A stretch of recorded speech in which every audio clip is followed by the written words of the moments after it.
State your name. Ryland Grace. I spoke up from a coma. I'm several light years from my apartment. Hello and welcome. I'm Hot Toddy. I'm Miss Pingrino. And this is Rocky. Hi, Rocky.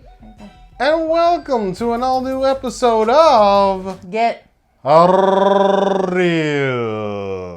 That was a bit much, but okay. That was good though, right? Yes. That was really good, right? What you just said is one of the most insanely idiotic things I have ever heard. Yeah. We just saw a movie. We did just see a movie. We sure did. What did we see, Miss Pingrino? Is it Project Hail Mary? Project Hail Project Mary. That's right. The new Ryan Gosling film, movie with things happening in it. Mr. Greeno, what did you think of Project Hail Mary? To be real honest, I did not think I was going to like this. No, I didn't either. At all. It was not from our previous note. I did not care to go see it. I did not want to go see it. I felt I was going to be dragged to go see it. I was. How dare you! And good thing I was, because it was such a good movie. I don't say this lightly. I don't just throw this out to just any old movie. I consider it one of the best movies ever made. Yeah, it's really. It made the really, list. really good. It made the list. If you all have watched our shows before, you know I've talked about my list of my all-time favorite TV shows and movies, and I don't just put anything on that list. I put things that I think about for a long time, like sustainability, rewatchability. Why am I going to put it on the list? Who am I going to put on the list? Who am I putting on the list? Why am I putting it on the list? Who am I? What am I? There's all of these factors that play into why I put movies and TV shows on the list.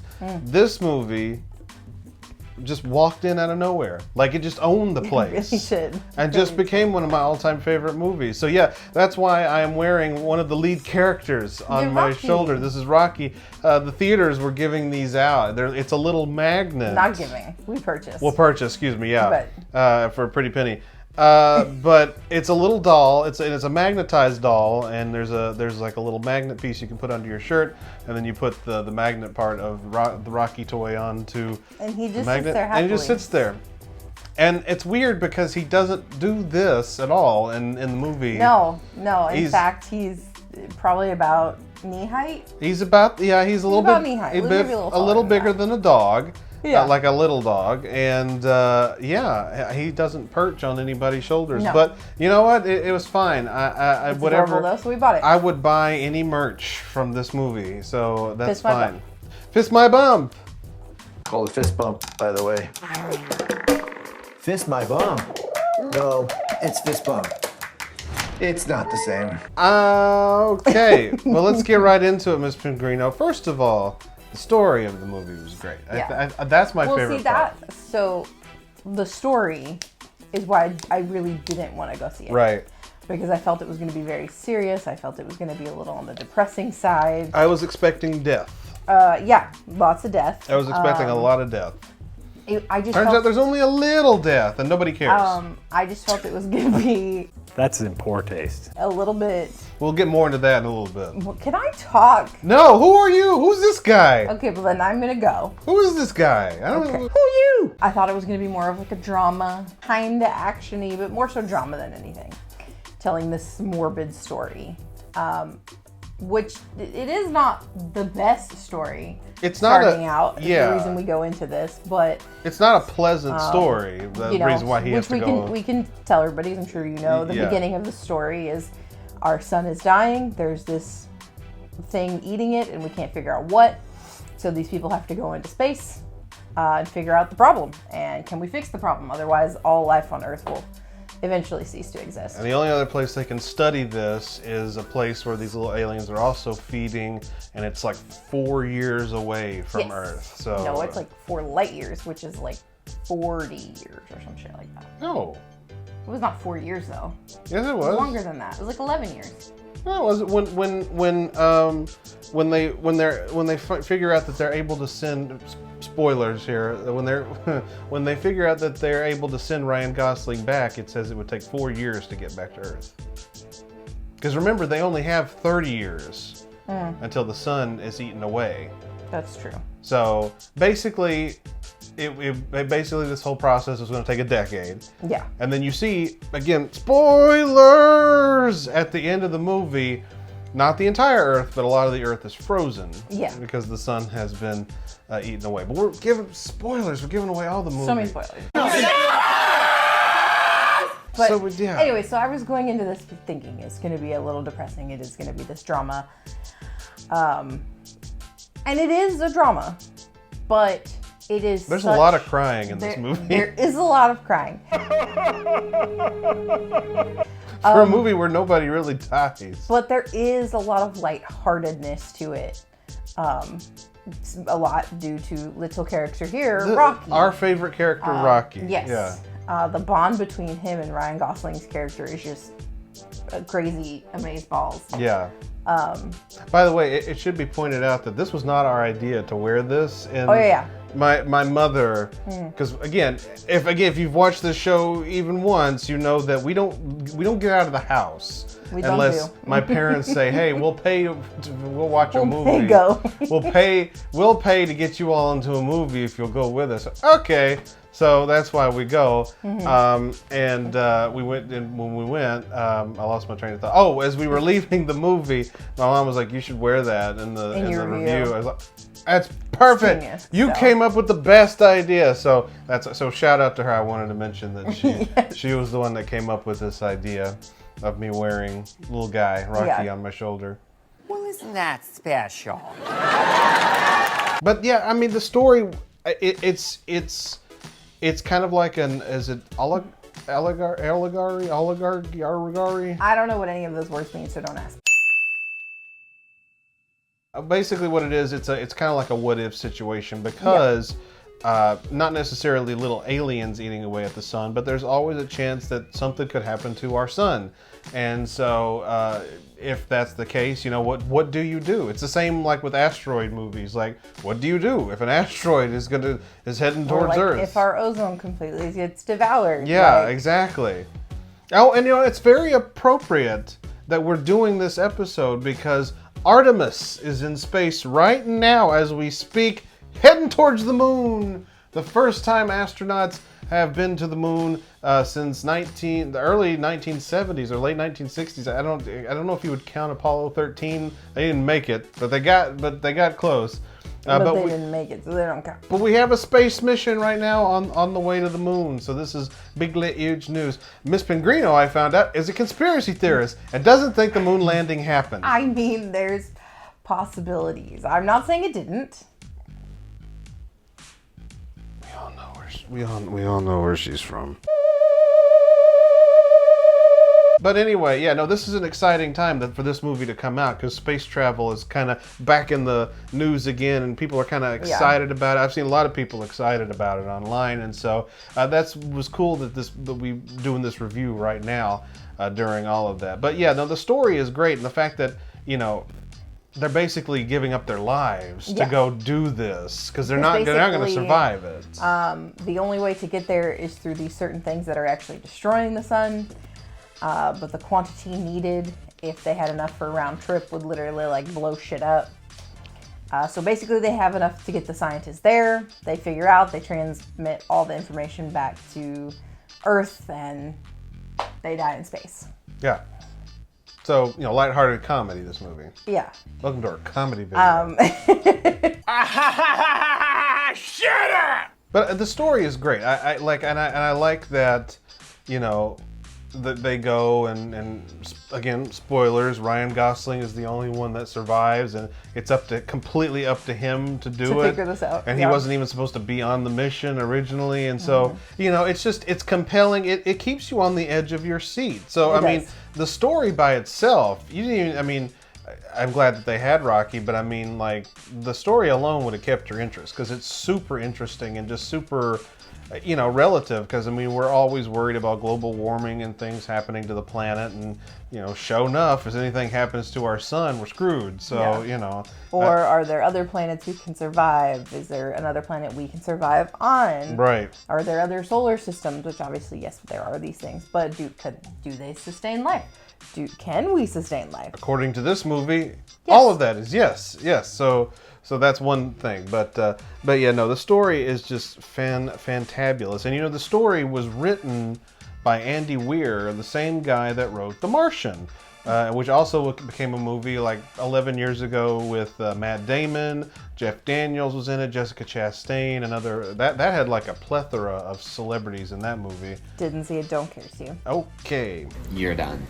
You're done. Actually, I'm not the biggest fan of The Martian, which again was why I was hesitant about this movie, because I'm like, I was from the same guy. I don't know. It just might be my cup of tea. It blew me away. Yeah. And everybody's saying that the book is really good too, and I've not read it. Yes. So A friend of mine at work is reading it, and she's absolutely loving it. But they do say that the movie is following the book relatively closely. So definitely read the Project Hail Mary. You'll probably get a kick out of it. Let's get into this though, Mr. Gray. This is the part we really wanted to get into, and this is about the fact that it was the buddy movie we didn't know we needed. Oh, yeah. You know, this movie made me feel emotion for a little CGI spider monster that was adorable. Of a person who hates spiders, but... Yeah, exactly. Which, by the way, like, I hate spiders. In fact, I was on my way home today, and there was one crawling on my door, on my window. I saw it crawling around on my window when I was stopped at a red light, and I almost had a heart attack. It's fine. I'm okay. I'm here now, so don't worry about it. It's fine. It's fine. But no, yeah, like this movie made me feel emotion for this little guy, and I cried. and I did too a little bit, and the movies don't necessarily do that to me. Even really super sad he movies. doesn't. I've been very emotional lately, so a lot of things do Yeah. to me. Not so much him. But my point is that yeah, you know, there were scenes in this movie that made me tear up, and only like Civil War movies have ever done that to me, really. And so I mean, the bond he creates with this little alien is just so intense. Again, from the previews, you think, okay, so they're going to get along. They're probably going to help each other, but it's probably going to be kind of a quiet movie because they're not going to get to speak to each other. Yeah. But they figure out a way to communicate with each other, and it's hilarious. It is so funny. Stop it! That is probably one of my favorite parts is when they start transmitting his voice, and they're trying all this, like the different voices. And like one of them's sexual, and Rocky's like, no. Try this. Nope. No need to even continue. Good. Nope. But what's so cute about it is that when they do give him a voice to speak, so that they can communicate through a computer system, and the computer system will have Rocky's language come through as English. He speaks very much like how we have always made our pets speak. Whenever we're pretending like our pets are talking to us. Childlike too. Childlike, yeah. An alien though who is like centuries old. Yeah, he's super old. Yeah. But it's like, you know, Rocky go. Rocky go here. Where I go? Where Rocky go? I keep going this way? This room boring. Rocky! Put this down here, question. Amaze. Amaze. Like it's so cute. It is. And really and Rocky goes, you know, with the mannerisms of everything, and it's super adorable. And again, it's like the buddy picture we didn't know we needed. And why so Grace's face leaking? Why Grace's face? Why do this? What? Leaking. Why Grace's face leaking? Oh, because that's right, he was crying. I thought you said licking, and I was like, I'm not getting into that. Leaking. I don't even know what that was. Why I like to be nude. But no, yeah, and that, you know, begs the point, like, it was a buddy picture we didn't know we needed. So, like, again, the trailers were kind of deceiving because it made it seem like this very super important mission of, you know, very much a la The Martian, where it was all about, you know, Matt Damon's character trying to survive on Mars and you know, raising crops that had never been done before, you know, planting and doing all this shit. and you know, it kind of just was like, okay, it's a movie. This movie does focus on the mission, but at times when you want it to. The rest of the time, it's focusing on the friendship, the bonding of these two species, and it's just I love that. And then you have like mission like stuff sprinkled in, like, you know, super intense things sprinkled in, but then it goes back to the another good to part, the buddy part, you know. Ryan Gosling's trying to transmit everything back to Earth, so he's recording these like video diaries. Yeah. And Rocky from the corner is like, "Who Grace talking to?" Yeah, exactly. Because he's got like super hearing, so it doesn't matter where he goes, anywhere. He can hear anything. He has incredible hearing. He can see through walls. Personal space is at a premium. Who is Grace talking to? Question. And then Rocky starts explaining things to Earth, and he goes, "Earth," and you know, obviously they don't answer because they're Earth years away. Can you hear me? Yeah, and so Grace is trying to explain why. This is not live. Yes, this is not live. They cannot hear you. Recording this, yeah. So they you know, talk through puppet shows at first. Yeah. Before they find the voice, and it's great. It's really fun. They leave no stone unturned. It's just, this movie just has a lot going for it, and the one thing that would have really ruined it for me, if Rocky, here's the thing, if Rocky had died, spoilers, he's fine, everybody's fine. Had he had died though, this would have been the worst movie ever, and I would never want to see it. I would never wanted to see it again, and I would have been mad. Everybody survives. Which, you know, that does happen for the most part, like the main characters. Well, right. You know. We're going to get into that here in a little bit, but I mean, if Rocky had died, or if Grace had died, is it Gracie or Grace? Grace. If Grace had died, Ryan Gosling's character, I would have been mad, and I would say this is the worst film ever made. They survived, so it's the greatest movie ever made. So there you go. Yay, we win! Oh, good for you! Oh, the way the story was told was really cool too, because even my mom was like, I got confused when the movie started, and we start and he's already waking up from his coma in space. And it's like, I figured it was going to be kind of like a, it's not non-linear. I guess maybe it is non-linear. I guess it just depends. Well, no, because non-linear is when they tell the story out of order. When he wakes up from his coma, Rocky confused. Due to how he was put into the coma, he doesn't really remember how he got there. He doesn't know who he is. He sort of knows who he is, but he doesn't know like what pushed him to do this or anything like that. So he starts having flashbacks, and so we learn how he wound up there through flashbacks. And so by the end of the movie, we've uncovered everything that happened before he went into space. And we got the whole story now. So yeah, but I like that. I like that it didn't start with all the Earth stuff and then we go do all the space stuff, because that would have dragged. Yeah, because to be honest, they both end in like concurrence, I guess you could say. They do, yeah. Like, so you find out the whole story of the Earth part just as much as you find out, or the ending of the Earth part as you do the ending of the space part of how it's going to go. Exactly. Like they all sort of conclude at the same time. Right. But it's like I said, this movie keeps you on the edge of your seat, because it's like it's constantly going back and forth, and you know, something intense will happen in space, but we got to cut back to the story back before he launched off. And you're like, oh god! But then that part gets really good. Then you're thrown back into space again, and it's like, oh, you're teasing me. Oh, you're not letting. You're edging me. You dirty girl. They're edging me. Okay. That's just nasty. I like the way I like the way the story was told. Yeah. You didn't do just one half of it, and the last half it would just have been confusing, boring bullshit. You don't want to do that. You're intersplicing all of these scenes, and I that was great. I like that. Spoilers again. Spoilers. The Ryan Gosling's character is sent into space with two like legit astronauts, and they both die. One pilot and one engineer. Yeah. They all get put in the coma to sleep during the whole process, but the other two die for some reason. For some reason, the way they went into the coma was not the same way Ryan Gosling went into the coma, and therefore when he awoke, he was shaken up, couldn't remember, but he was fine. But it was never resolved. We never really learned. That was my only complaint. Like, we never really understood why they died. No, and the only reason I could even kind of sort of come up with is that which, spoilers, the reason he winds up on here, he doesn't want to go into space, but the person who's supposed to go into space as the science engineer blows up. The only other person to know the mission, because they can't delay the mission, is him. And so they wind up having to drug him to get him on. Forcibly drug him to get him on the ship. Yeah. So the only reason I could come up with why he survived and they didn't is something about the drugging they did beforehand. That was your theory, but yeah. it was we never. Don't we don't know. This is just my brain trying to put pieces together. Exactly. Due to the drugging beforehand, his coma process went.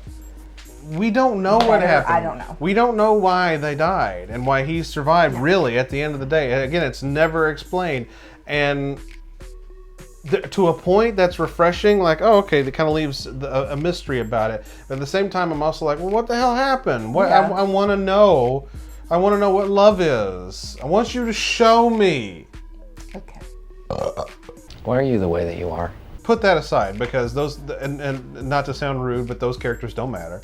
All you care about is Ryan Gosling and Rocky. That's all you care about from beginning to end, and it's glorious. Like I said, it's the buddy movie we didn't know we needed. Not exactly a buddy comedy, but just like a fun. I wouldn't even call it. Well, I mean, I guess it is a drama, but I mean, there were so many lighthearted moments. You almost want to call it like a drama comedy or comedy drama, but it wasn't even comedy. It was just pleasant. It was just nice. It was just the movie. Yeah, but a good one. The things that happened that were funny were just pleasant things that you just enjoyed watching, and it was just a joy to watch. So I don't know how you would really describe it, but the movie was incredible, and I have written down here it was very Star Trek-esque in that it showed what can happen when we put our heads together and our differences aside. Food for thought. The good news here that this movie, I did not realize this until the movie started and I saw who produced it. It was Amazon who did this movie. The website? The website where I just bought the bins and my stomach meds. Amazon. They produced Amazon Prime. Sponsor us. We love you. Well, no, we don't love what you do to your work. Never mind. The point is, Amazon Prime Video made this movie, and it is the biggest produced movie from Amazon to date. It's a super huge hit. It's doing amazing numbers right now. It's a home run, this movie, and it's out of the park. It really is. Yeah, it's really good. So at the end of the day, Ms. Pingrino, would you recommend Project Hail Mary? Oh, for sure, absolutely. Run, don't walk to the theater. Just go. And this see this movie. Worth paying the money to see something in theater. You need the theater experience for this movie. Go to the theater. When it comes out on streaming, watch it on streaming. If you're like me and you love movies, you want to have your all-time favorite movies on physical media, buy it. Buy the physical media. This would be one I'd even say would be worth the money to go see in like an IMAX. Yes. You may get sick, so if you have the ability to watch IMAX, it's worth it. Go die. Go die in a theater for this movie. Do it for Rocky. Okay. Do it for Rocky. Oh, okay. Die for Rocky. Okay. He's wonderful, damn it. Okay.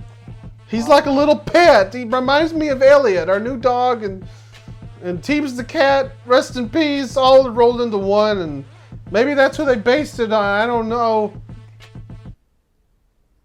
Project Hail Mary.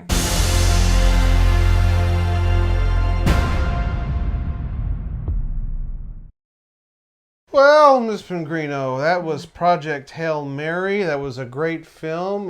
Maybe we should talk about the next film that we're going to go see. It's a sequel, and Ms. Pingrino, look. What? Is that... It is. It's an alien creature coming to see us.